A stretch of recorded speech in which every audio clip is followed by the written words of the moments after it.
Dear students, जैसा कि आप जानते हैं कि हम फर्स्ट ईयर बायोलॉजी का बायो एनर्जेटिक्स का चैप्टर नंबर 4 पढ़ रहे हैं।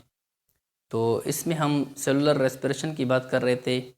सेलुलर रेस्पिरेशन के बारे में मैं आपको पहले से इंट्रोडक्शन दे चुका हूँ कि वो रेस्पिरेशन की टाइप जो सेल्स के अंदर हो रही हो उसको हम सेलुलर रेस्पिरेशन कहते हैं। अब सेलुलर रेस्पिरेशन की मज़ीद अगर हम टाइप्स को देखें तो दो किस्म की सेलुलर रेस्पिरेशन होती है सेल्स के अंदर। एक को एरोबिक रेस्पिरेशन कहते हैं सेलुलर रेस्पिरेशन, दूसरे को जो है एनएरोबिक सेलुलर रेस्पिरेशन कहा जाता है। अगर ऑक्सीडेशन हो जाए ग्लूकोज के मॉलिक्यूल्स की ग्लाइकोलिसिस के बाद तो फिर वो जो है जाकर एरोबिक रेस्पिरेशन शो करता है। जबकि अगर रिडक्शन हो जाए या फिर डिकार्बोक्सिलेशन और रिडक्शन दोनों हो जाएं तो फिर वो जो है एनारोबिक रेस्पिरेशन कहलाते हैं।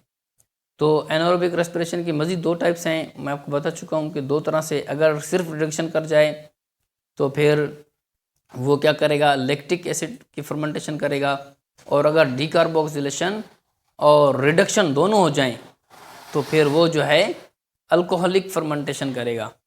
तो ये हम पिछले टॉपिक में डिटेल में पढ़ चुके हैं। तो आज जो है हम मज़ीद डिस्कशन करेंगे एरोबिक रेस्पिरेशन की। सेलुलर रेस्पिरेशन की जो पहली टाइप है एरोबिक रेस्पिरेशन को डिटेल में पढ़ेंगे। अगर हम सेलुलर रेस्पिरेशन की बात कर रहे हैं और उसमें एरोबिक रेस्पिरेशन कह रहे हैं कि in the presence of oxygen, वो रेस्पिरेशन जो ऑक्सीजन की मौजूदगी में हो रही है, तो फिर इसके चंद स्टेप्स हैं। सबसे पहले ग्लाइकोलिसिस होगा, उसके बाद ऑक्सीडेशन ऑफ पायरुवेट होगी। ऑक्सीडेशन ऑफ पायरुवेट को दूसरा नाम भी कहते हैं लिंक रिएक्शन भी कहते हैं। इसके बाद तीसरा जो स्टेप होगा क्रेब्स साइकिल का होगा, और क्रेब्स साइकिल के बाद क्रेब्स साइकिल के बाद इलेक्ट्रॉन ट्रांसपोर्ट चेन की तरफ रिएक्शन चला जाता है। तो क्रेब्स साइकिल को दूसरा नाम भी देते हैं सिट्रिक एसिड साइकिल, और इसका तीसरा नाम भी है TCA cycle, try carboxylic acid cycle भी कहते हैं इसको। तो आज हम सिर्फ और सिर्फ ग्लाइकोलिसिस को डिस्कस करेंगे कि ग्लाइकोलिसिस क्या है।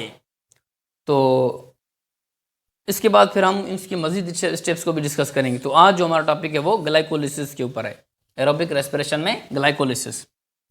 तो सबसे पहले ग्लाइकोलिसिस अगर देखें तो ग्लाइकोलिसिस है क्या। ग्लाइको मीन्स ग्लूकोज, लिसिस का मतलब होता है कि ब्रेकडाउन। तो इसका मतलब ये हुआ, इसकी डेफिनेशन ये हो सकती है, इस तरह से आप कर सकते हैं कि breakdown of glucose in the form of ATP, मतलब कि ग्लूकोज की ब्रेकडाउन, ठीक है। या फिर आप इस तरह से डेफिनेशन कर सकते हैं कि to break the glucose molecules to obtain the energy, मतलब कि breakdown of glucose molecules to obtain energy in the form of ATP, इसको भी हम कह सकते हैं ग्लाइकोलिसिस। तो ग्लाइकोलिसिस तो ब्रेकडाउन है ग्लूकोज की। जब ग्लूकोज ब्रेकडाउन होगा, इसके स्टेप, चंद स्टेप से मैंने सारे डिटेल में लिखे हुए हैं। अगर इस लेक्चर के बावजूद बाद भी अगर आपको ग्लाइकोलिसिस समझ में नहीं आता तो I am very sorry to say that you will never be able to understand the glycolysis. तो ग्लाइकोलिसिस का मैंने एक एक स्टेप यहाँ पर लिखा हुआ है।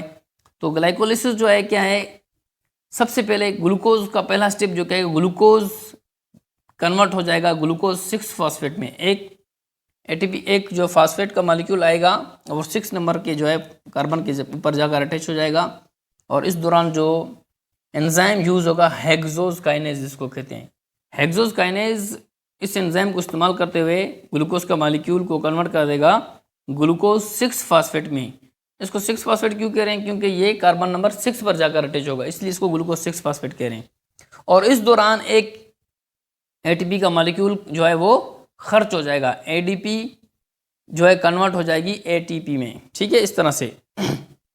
तो ये प्रिपरेटरी फेज भी कहलाता है। इसके बाद है जब ग्लूकोज 6 फॉस्फेट जब बन जाएगा तो ग्लूकोज 6 फॉस्फेट फिर कन्वर्ट हो जाएगा मजीद अपने आइसोमर में। आइसोमर्स कौन से कंपाउंड्स को कहते हैं, those molecules which have same molecular form but different structural form.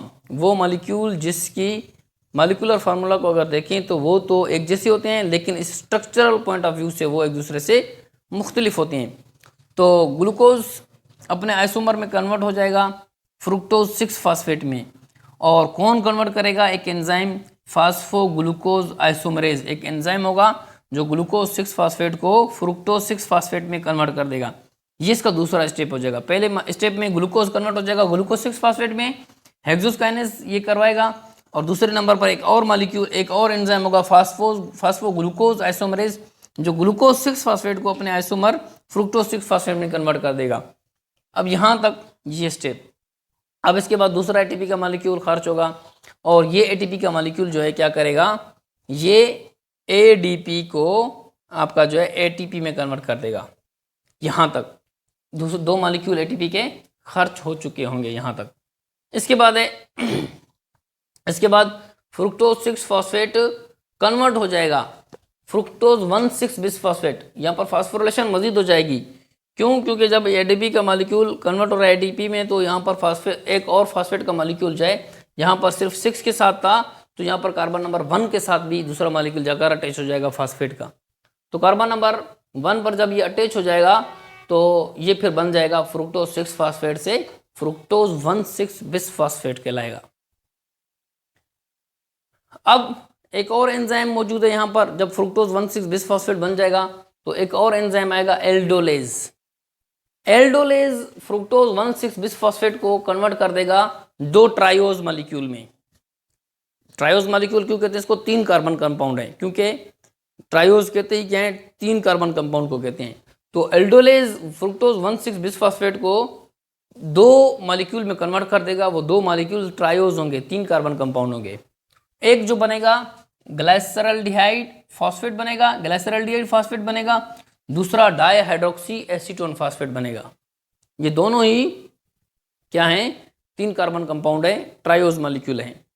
अब डायहाइड्रोक्सी एसीटोन फॉस्फेट जो है इंटर कन्वर्टिबल है, मतलब कि डायहाइड्रोक्सी एसीटोन ये लेटर ऑन कन्वर्ट हो जाएगा अपने आइसोमर में ग्लाइसरल्डिहाइड फॉस्फेट में।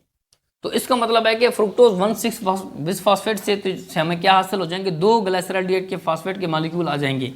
एक ग्लाइसरल्डिहाइड फॉस्फेट बनेगा, दूसरा डायहाइड्रोक्सी एसीटोन फॉस्फेट बनेगा। फिर बाद में डायहाइड्रोक्सी एसीटोन फॉस्फेट भी कन्वर्ट हो जाएगा किस में? ग्लाइसरल्डिहाइड फॉस्फेट में कन्वर्ट हो जाएगा। तो इस तरह से हमारे पास 2 ग्लाइसरल्डिहाइड के फॉस्फेट के मॉलिक्यूल्स आ जाएंगे। और फिर इसके बाद जो है फिर से जो है यहाँ पर ऑक्सीडेशन, यहाँ पर ऑक्सीडेशन का, इसके बाद फिर मजीद ऑक्सीडेशन होगी। अब जब ऑक्सीडेशन होगी NAD, 2 NAD जो है 2 इनऑर्गेनिक फॉस्फेट को इस्तेमाल करते हुए ये कन्वर्ट हो जाएंगे 2 NADH में। मतलब कि ग्लाइसरल्डिहाइड फॉस्फेट के 2 मॉलिक्यूल हैं, दोनों ही ऑक्सीडेशन कर जाएंगे।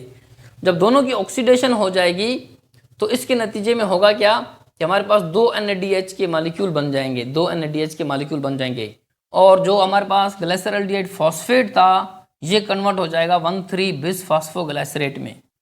इस तरह से ये वाला ग्लाइसरल्डिहाइड फॉस्फेट भी 1,3 बिसफॉस्फोग्लाइसरेट में कन्वर्ट हो जाएगा और ये वाला ग्लाइसरल्डिहाइड फॉस्फेट भी हमारे पास जो है 1,3 बिसफॉस्फोग्लाइसरेट में कन्वर्ट हो जाएगा। 2 हमारे पास 1,3 बिसफॉस्फोग्लाइसरेट के मॉलिक्यूल्स आ जाएंगे। और यहाँ पर एंजाइम कौन सा इस्तेमाल हुआ होगा? एंजाइम जो है glyceraldehyde phosphate hydrogenase, glyceraldehyde phospho जो है हाइड्रोजिनेज, ग्लाइसरेट जो है हाइड्रोजिनेज हमारे पास एंजाइम होगा जो आपका ग्लाइसरल्डिहाइड फॉस्फेट को 1,3 बिसफॉस्फोग्लाइसरेट में कन्वर्ट कर रहा होगा।